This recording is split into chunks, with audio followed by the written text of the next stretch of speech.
아, 본인이 하면서 재밌었냐고. 또 이게 그 맛이 다르죠. 맛이 달라? 둘 다 재밌어요. 나 원래 연애할 때도 이래. 최악이다. 어찌됐건 이제 부버지님이 저 대신에 이렇게 방송을 해주셨는데 내가 안 보고 있는 건 좀 아닌 것 같은 거야. 그러니까 아예 일부러 장난도 칠 겸 해가지고 이제 재미없다. 안 읽어줘. 읽어줘야 뭔가 이렇게 하는데 내가 재미없다 치고 안 읽어주니까 진짜 내가 재미없게 느낀 사람처럼 그렇게 되는 거야.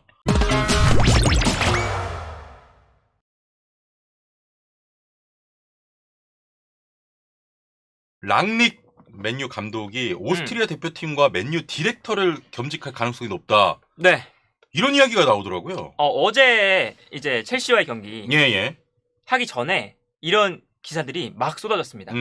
그리고 이 기사들이 신뢰도가 없는 기사도 아니었어요. 네. 아주 신뢰도가 높은 매체들, 뭐 디에슬레틱이나 로마노나 여러 이 유력한 매체들에서 공신력 있는 매체들에서 나왔어요. 그래서 경기가 끝나고 또 랑닉한테 물어봤죠. 랑닉이 오스트리아 대표팀의 제안을 받았다. 네. 감독직 제안. 오스트리아 대표팀에. 그렇죠. 그래서 랑닉이 대표팀을 굉장히 많이 고민하고 있고 네네. 심지어는 대표팀을 선택한다면 맨유 디렉터를 안 할 수도 있다. 혹은 겸직을 할 수 있다. 이런 이야기가 나왔어요. 겸직을 한다. 그래서 이제 랑닉 감독이 그 경기 끝나고 사실은 그 경기 결과에 대한 내용보다 이 랑닉 감독의 뭔가 그 오스트리아 감독설이 진짜냐. 네. 이런 거에 기자들이 초점이 맞춰갖고 그런 질문을 많이 받았어요. 그래서 랑닉이 어제 끝난 다음에 바로 얘기를 했습니다. 맨유와 이야기를 이제 해보고 있는데 계약할 때부터 겸직은 가능한 상태다. 계약상에 문제는 없다. 네. 겸직이라는 것 자체가. 그리고 나는 맨유와 지금 계약이 돼 있기 때문에 맨유를 떠날 일은 없다. 그러니까 이게 반박을 한 건 아니죠. 내가 오스트리아 대표팀 감독으로 가지 않겠다. 이렇게 말을 한 게 아니라 계약상 겸직 가능하다. 하고 나는 맨유를 떠나지 않을 거야. 네. 난 맨유에서 행복합니다. 까지 얘기했어요. 반박을 한 그런 인터뷰라기보다 고민을 하고 있다. 네. 그리고 겸직도 가능하다. 뭐 계약상에 문제 없다. 열려 있다는 뜻으로. 그렇죠. 이렇게 해석이 될 가능성이 있죠. 예. 그러면서 이제 랑닉이 맨유의 디렉터를 맡게 되면 한 달에 6일 정도만 출근한다. 이런 얘기도 좀 있는 것 같아요. 이거는 이제 랑닉 감독이 부임할 때부터 나왔던 얘기예요. 네. 랑닉 감독이 디렉터로 온 거잖아요. 랑닉 감독이 이 맨유 말고 그 전에 로코모티브 모스크바에 있었어요. 예. 근데 그 모스크바에 있을 때 랑닉이 어떻게 디렉터직을 수행했냐면 이 랑닉 감독이 그 라이프치히에서 스포츠 디렉터를 맡으면서 구상을 했던 사업이 있어요. 구단의 디렉팅을 하는 사업체를 만들자. 전문가 집단을 만들자. 그래서 로코모티브 모스크바에 갔을 때도 자신의 사단을 회사처럼 구성해서 갔어요. 예. 그래서 사실상은 그 회사가 전문가 집단이 모여서 그 구단을 디렉팅하는 거였죠. 이렇게 이 집단이 컨설팅 같은 걸 해줬군요. 전문가 집단이. 그렇죠. 그러니까 랑닉이라는 사람이 커버할 수 있는 범위가 어느 한정적이잖아요. 그러니까 이 사람이 전문가인 부분들은 팀의 전술적인 방향을 잡고 스타일에 맞는 선수들을 좀 고르고 뭐 이런 건데 이 랑닉 감독이 이제 가지고 있는 사업체.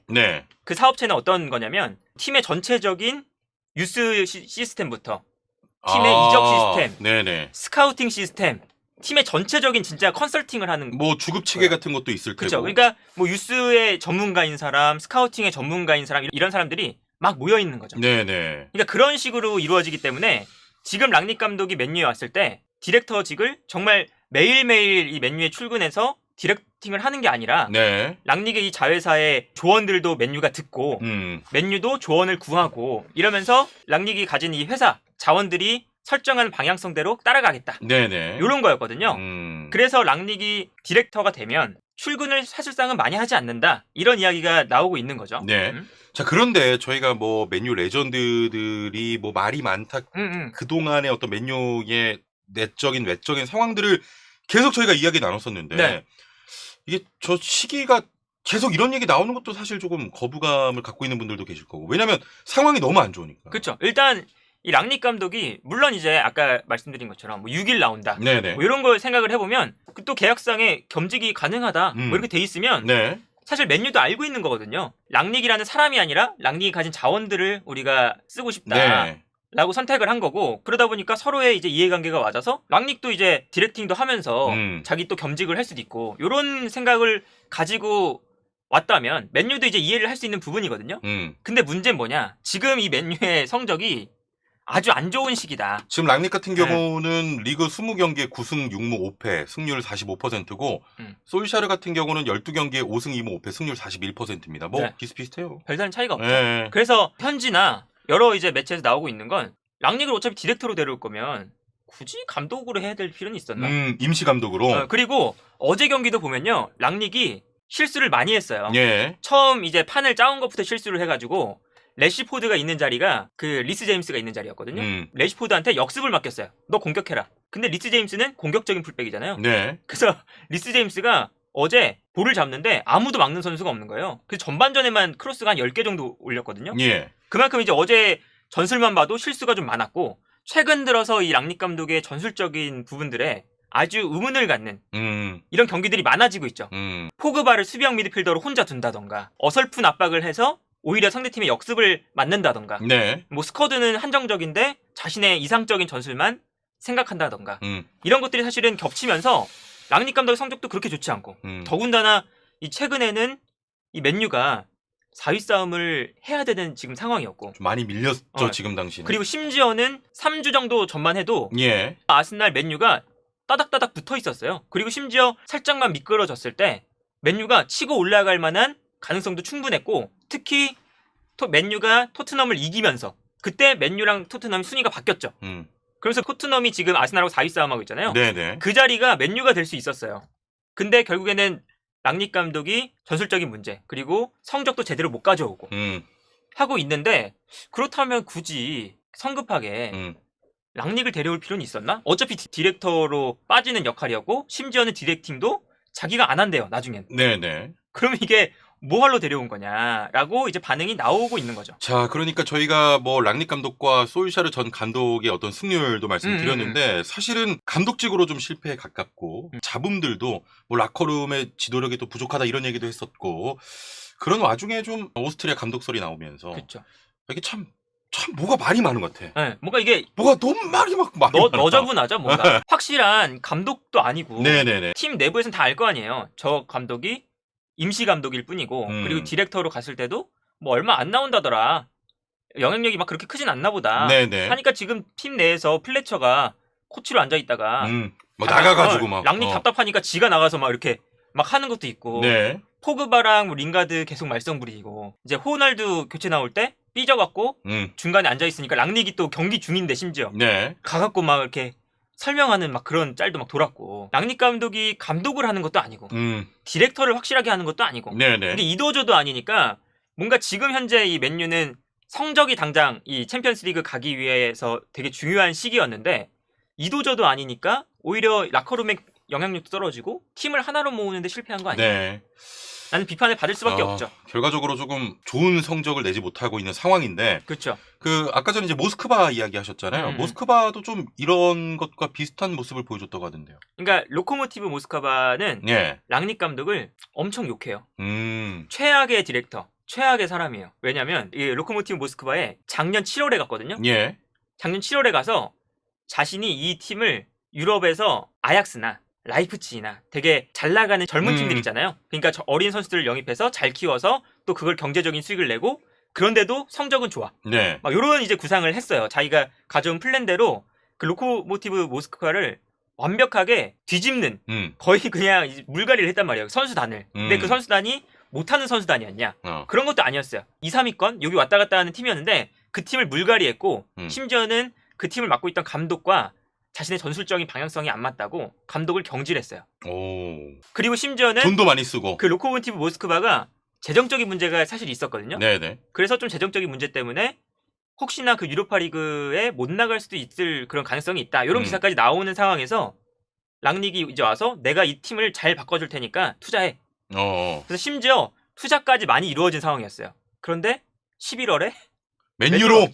그러니까 로코모티브 모스크바는 랑닉을 믿고 투자했는데 결과물도 안 나온 상태에서 랑닉이 나 맨유 가야 될 것 같은데 맨유 간 거예요. 아니 이거는 팀의 실력, 그리고 뭐 랑닉의 역량 이런 문제를 떠나서 이거 신의적인 문제, 도의적인 문제인 것 같아요. 그래서 이제 맨유가 랑닉을 데려올 때 굉장히 모스크바 쪽에 보상도 좀 해주고 최대한 이제 신경을 썼다, 이런 이야기들이 있죠. 중간에 데려온 게 사실은 도의적으로 말이 안 되니까. 그러니까요. 투자까지 받았는데. 그래서 지금 이 로코모티브 모스크바는 엄청 욕하겠는데. 네, 정말 이제 랑닉을 아주 많이 욕하는 그 팬분들이 굉장히 욕을 많이 하죠. 그러니까 랑닉 감독을 보면은 뭐 아까 전에 자회사 얘기도 하셨고 뭐 팀 바꾼다 뭐 이제 좀 젊은 실력 있는 신생팀으로 만들겠다, 강팀 만들겠다, 이제 하고 싶은 건 많은데 집중을 못하는 그런 그쵸? 느낌도 좀 있는 것 같아요. 그러니까 우리가 살다 보면 그런 사람 많이 만나잖아요. 이것저것 막 해. 집중하는 건 또 없어. 뭐 그런 느낌이 들어요. 랑닉 감독도 그 감독 시절에 샬케, 라이프치 뭐 승격시키고 막 하면서 네네. 그 감독 시절에 자신이 잘했던 전술들을 아직까지 좀 뽐내고 싶어 하는 것 같아요. 맨유에서 하는 것도 보면 자기가 가진 전술적인 컨셉을 끝까지 밀어붙이려는 성향도 강하고 네네. 자신의 뭔가 가지고 있는 그런 전술 철학을 보여주고 싶어요. 그래서 감독에 대한 욕심도 있어요. 그런데 라이프치히 때 자기가 그 디렉터를 맡아서 라이프치히를 성공적으로 분데스리가에 정착시켰고 그리고 그러면서 이제 디렉터에 대한 또 재미를 느껴서 네. 로코모티브 모스크바에서는 디렉팅을 또 했고 하면서 내가 이 팀의 방향성을 정하는 것도 내 또 재능인 것 같다. 그것도 하고 싶어해. 그래서 자회사까지 또 만들었어요. 네네. 심지어. 뭐 이렇게 많이 그러니까 벌려놨네. 디렉터도 하고 싶은데 감독도 하고 싶어. 그러니까 맨유가 딱 그 역할을 준 거잖아요. 너 임시 감독도 하고 디렉터도 할래? 이러니까 내가 좋아하는 거 두 개 다 할 수 있잖아. 왔는데 이제 임시 감독이 이번에 끝나. 그런데 이제 디렉터를 맡으면 맞는 건데 겸직을 또 할 수 있어. 네네. 이 와중에 오스트리아에서 국대 제안이 와. 그러면 또 벌린다. 이거 내가 디렉터를 이제 해야 되는데 임시 감독을 해보니까 너무 재밌어. 네. 이게 내 천직인 것 같아. 그래서 또 감독직을 생각하고 있다. 조금 이제 얘기를 정리해보면 네. 뭐 한 군데 집중하지 못하고 또 일을 좀 벌리는 그러니까 이제 성과들이 다 분산이 되겠죠. 뭔가 그쵸? 하나로 귀결되지 못하고. 그러니까 굳이 랑닉을 임시 감독으로 선임할 필요가 있었을까? 맨유 입장에서. 그냥 랑닉을 임시 감독이 아니라 예. 처음부터 디렉터로 데려왔으면 차라리 나아 보였다. 물론 오히려. 이제 솔샤르를 경질할 타이밍이기도 했어요. 네. 그런데 솔샤르를 경질하고 데려올 감독이 사실 없기도 했어요. 그러다 보니까 그때 진짜 성급하게 만약에 데려왔으면 또 랑닉이 디렉터로 왔을 때 네. 그 감독을 다시 또 쳐내고 새로운 감독을 구하고 막 이렇게 어지러운 상황이 발생할 수 있으니까 맨유가 생각했던 건 이런 거겠죠. 장기적으로 봤을 때 랑닉을 임시 감독으로 선임을 해서 비슷한 결을 가진 축구를 일단 시즌 중반부터 해보자. 네, 그리고 네. 다음 시즌까지 연결되게 하면서 일관적인 스탠스를 그렇죠. 가져가자. 네. 그러면 참 좋겠다. 그러면서 이제 사실은 랑닉 감독이 왔으니까 이 랑닉 감독이 시즌 중반부터 팀을 좀 재정비하면서 방향성을 설정하고 네. 그래서 테나우가 온 거잖아요. 그래서 랑닉이 감독으로 안 왔으면 테나우도 사실 안 왔을 수도 있어요. 그래서 아직까지 맨유가 방향성을 못 정했을 수도 있죠. 근데 그런 걸 생각해보면 랑닉 감독이 온 건 그냥 맨유에게는 나쁘지 않은 선택인 것 같긴 한데 실질적으로 성적은 결국에는 못 냈고 그러니까요. 그리고 이제는 다음 시즌이 정말 이제 중요하잖아요. 네네. 근데 다음 시즌은 또 랑닉이 중심이 돼서 하는 것도 아닌 것 같아 왠지. 뭐 자기 오스트리아 감독을 가면. 뭐 팀원들한테 맡기고 그쵸. 한 달에 6번 출근하고 오스트리아 감독하고. 자기는 이제 팀원들이 정리해준 거 갖고 네. 와서 이제 회의하고 이럴 거 아니에요. 그러다 보니까 맨유 팬 입장에서는 뭐 랑닉이 지금 시즌 중반에 와서 방향성을 정리해준 건 좋아. 네. 다음 시즌 됐을 때 오스트리아 감독하면 결국엔 랑닉이 맨유에 완벽하게 온전히 집중하는 건 아니지 않느냐. 그런 불만이 있을 수밖에 없는 거죠. 그렇습니다. 뭐 또 맨유 팀 상황이 안 좋다 보니까 내외적으로 너무 많은 이야기들이 계속 나오고 있는 그런 상황입니다. 그래서 뭐 이런 이야기가 있고 다음 시즌은 사실은 봐야 알겠죠. 네. 그리고 랑닉 감독이 뭐 인터뷰로 자신감 있게 또 얘기했어요. 문제 없어. 우리 팀이 있으니까. 난 디렉팅하는 역할이다 보니까 겸직을 할 수 있고 겸직에 뭐 계약서에 또 문제 없고 맨유를 위해서 최선을 다할 거야. 이렇게 말을 했어요. 자신감 있게. 근데 네. 그건 이제 다음 시즌을 가봐야 정말 중요한 시즌이기 때문에 한번 지켜보도록 하겠습니다. 네.